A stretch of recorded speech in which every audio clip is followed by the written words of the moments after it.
नमस्कार। भारत मौसम विज्ञान विभाग के दैनिक मौसम परिचर्चा में आपका हार्दिक स्वागत है। आज की दैनिक मौसम परिचर्चा की हाइलाइट्स की यदि बात करें तो पूर्वोत्तर मानसून की दक्षिण पूर्वी प्रायद्वीपीय भारत अर्थात तमिलनाडु और तटीय आंध्र प्रदेश पर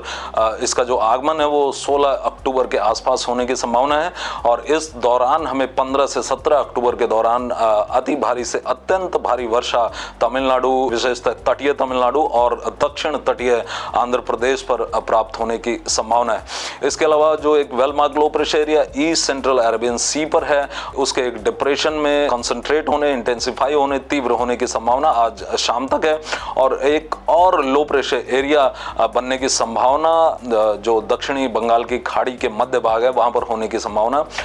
कल तक है। और यदि पिछले 24 घंटे के दौरान वर्षा की बात करें तो हमें तमिलनाडु पर कई स्थानों पर हल्की से मध्यम वर्षा के साथ में बहुत भारी वर्षा प्राप्त हुई है। मदुरई पर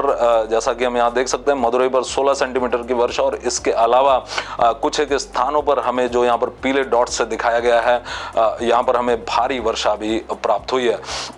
अब यदि हम दक्षिणी पश्चिम मानसून की वापसी की बात करें तो आज दक्षिणी पश्चिम मानसून बिहार, झारखंड के लगभग सभी हिस्सों और इसके साथ साथ पश्चिम बंगाल और सिक्किम को पूरी तरह से यहाँ से इसकी वापसी हो चुकी है और साथ ही साथ मध्य प्रदेश और उड़ीसा के भी अधिकांश हिस्सों से बाहर हो चुका है और गुजरात के भी अधिकांश हिस्सों से दक्षिण पश्चिम मानसून अपनी वापसी दर्ज करा चुका है। और अगले 3 दिन के दौरान इस दक्षिणी पश्चिमी मानसून की अर्थात 16 तारीख के आसपास ये पूरे भारत से ये हो जाएगा, वापस हो जाएगा और इसी के साथ जो पूर्वी और दक्षिण पूर्वी हवाओं के प्रभाव में तमिलनाडु और तटीय आंध्र प्रदेश पर पूर्वोत्तर मानसून की स्थापना होने की प्रबल संभावना दिखाई दे रही है। यहाँ पर जैसा कि हम देख सकते हैं कि इस समय हमारे पास एक well mark low pressure area पूर्व मध्य अरब सागर पर है और इसके पश्चिम उत्तर पश्चिम दिशा में गति करते हुए आज सायंकाल तक एक डिप्रेशन में बदलने की संभावना और जैसा कि हम देख रहे हैं पश्चिम उत्तर पश्चिम दिशा की ओर जाता हुआ दिखाई दे रहा है और इसके कारण इसके भारतीय जो मुख्य भूभाग है उस पर इसके प्रभाव की संभावना और अधिक कम होती चली जा रही है। हालांकि जैसा कि हम देख चुके हैं कि दक्षिण पूर्वी राजस्थान और दक्षिण पश्चिमी मध्य प्रदेश पर आज भारी वर्षा इसी well mark low pressure area से संबद्ध दक्षिण पूर्वी हवाओं के कारण दर्ज की गई है। और इसके अलावा इससे एक ट्रफ लाइन, एक अल्प दबाव की रेखा गुजर रही है जो कि कोमोरिन एरिया तक जा रही है और हमारे पास एक चक्रीय परिसंचरण है जो कि उत्तरी आंतरिक तमिलनाडु पर है और एक साथ में एक और चक्रीय परिसंचरण जो कि कल दक्षिण पूर्व बंगाल की खाड़ी और उससे संलग्न विषुवतीय हिंद महासागर पर था और आज वो चक्रीय परिसंचरण दक्षिण पूर्व बंगाल की खाड़ी पर है और इसके प्रभाव में अगले 24 घंटे में जैसे जैसे ये पश्चिम उत्तर पश्चिम दिशा में गति करेगा तो एक लो प्रेशर एरिया, एक अल्प दबाव के क्षेत्र के विकसित होने की संभावना दक्षिण बंगाल की खाड़ी के मध्य भाग पर होने की प्रबल संभावना है। और इसी के साथ जो तमिलनाडु और उसे संलग्न जो प्रायद्वीपीय भारत के हिस्से यहाँ पर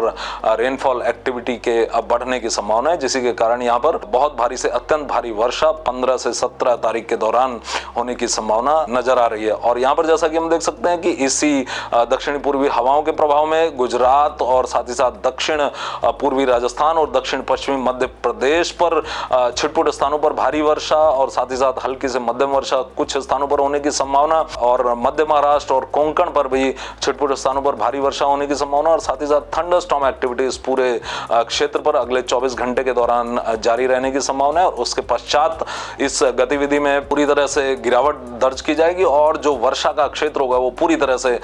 दक्षिण पूर्वी प्रायद्वीपीय भारत पर पूरी तरह संकेंद्रित हो जाएगा। और जैसा कि हम देख सकते हैं कि 14 तारीख को रायलसीमा पर छिटपुट स्थानों पर भारी वर्षा, 15 तारीख को दक्षिण आंतरिक कर्नाटक और तटीय कर्नाटक और केरल पर छिटपुट स्थानों पर भारी वर्षा और साथ ही साथ रायलसीमा पर अति भारी वर्षा की संभावना दिखाई दे रही है और 16 तारीख को भी इसी तरह की स्थिति जारी रहने वाली है और 17 तारीख को जैसा कि हम देख सकते हैं तटीय कर्नाटक, दक्षिणी आंतरिक कर्नाटक, केरल और रायलसीमा पर बहुत भारी वर्षा की संभावना हमें 17 तारीख को दिखाई दे रही है और 18 तारीख को जैसा कि हम देख सकते हैं कि छिटपुट स्थानों पर भारी वर्षा केवल एक बहुत ही छोटे क्षेत्र पर सीमित हो जाएगी। तो यहाँ पर हम जैसा कि डिस्ट्रिक्ट लेवल वार्निंग में देख सकते हैं कि आज हमें बापतला, प्रकाशम और नेल्लोर जिलों पर, दक्षिणी तटीय आंध्र प्रदेश पर हमें छिटपुट स्थानों पर भारी वर्षा की संभावना दिखाई दे रही है। और कल भी छिटपुट स्थानों पर भारी वर्षा बापतला और इसके साथ साथ हमें प्रकाशम, नेल्लोर, तिरुपति, अन्नामयू और चित्तूर जिलों पर दिखाई दे रही है। और परसों अर्थात 15 तारीख को बहुत भारी वर्षा की संभावना प्रकाशम और साथ ही कडप्पा, नेल्लोर और अन्नामयू और तिरुपति जिलों पर बहुत भारी वर्षा की संभावना। और 16 तारीख को प्रकाशम, नेल्लोर, तिरुपति, कडप्पा और अनंतपुर,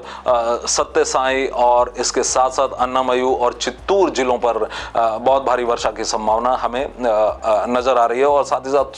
17 अक्टूबर को हम जैसा कि देख सकते हैं अनंतपुर और सत्य साई और चित्तूर जिलों पर ही केवल बहुत भारी वर्षा की संभावना रहेगी। और शेष जो इससे संलग्न जिले हैं वहां पर छिटपुट स्थानों पर भारी वर्षा की संभावना रहेगी। अब यदि हम तमिलनाडु का डिस्ट्रिक्ट वाइज मैप देखें, जनपदवार मैप देखें, तो आज हमें तिरुवरूर और साथ ही साथ पुदुकोट्टई जिलों पर हमें बहुत भारी वर्षा की संभावना तंजावुर जिलों पर दिखाई दे रही है। और साथ ही साथ थेनी, मदुरई और विरुधुनगर पर भी हमें बहुत भारी वर्षा की संभावना दिखाई दे रही है। और कल 14 अक्टूबर को विल्लुपुरम, पुदुचेरी, कुड्डलूर, पेरम्बलूर,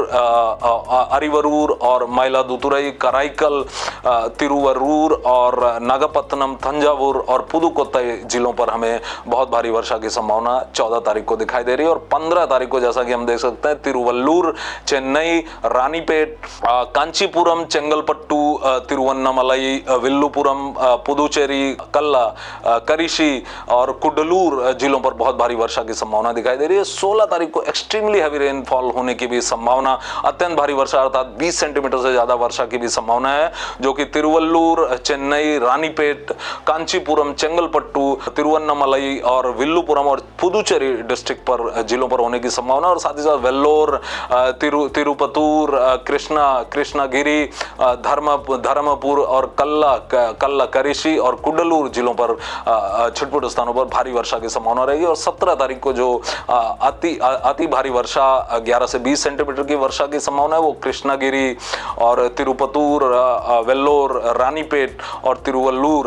जिलों पर रहेगी। और छिटपुट स्थानों पर भारी वर्षा की संभावना जो रहेगी वो चेन्नई और साथ में कांचीपुरम, तिरुवन्नामलई, धर्मपुर और इरोड जिलों पर रहेगी। उसके पश्चात यहाँ पर जो भारी वर्षा का दौर होगा वो समाप्त होने की संभावना है। और साथ ही साथ हम यहाँ पर यदि फिशरमैन वार्निंग की बात देखें, यहाँ पर मत्स्य आखेटकों के लिए हमारे जो मछुआरे बंधु हैं उनकी यदि चेतावनी की यहाँ पर हम चर्चा करें तो हमें मध्य जो अरब सागर है, विशेषतः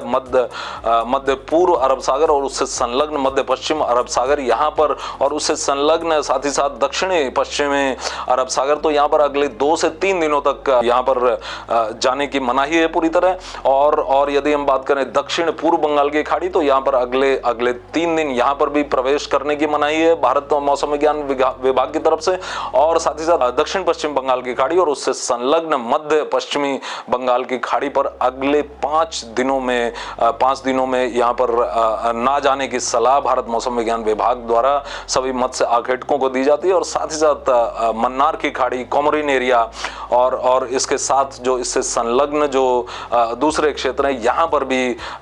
भी और साथ ही साथ तटीय तमिलनाडु और दक्षिण तटीय आंध्र प्रदेश के तट के आसपास भी ना जाने की सलाह भारत मौसम विज्ञान विभाग द्वारा सभी फिशरमैन को, सभी मत्स्य आखेटकों को दी जाती है। तो आज के लिए बस इतना ही। कल हम फिर मिलेंगे अगले 5 दिनों की मौसम परिचर्चा के साथ। तब तक के लिए अनुमति दीजिए। धन्यवाद। नमस्कार।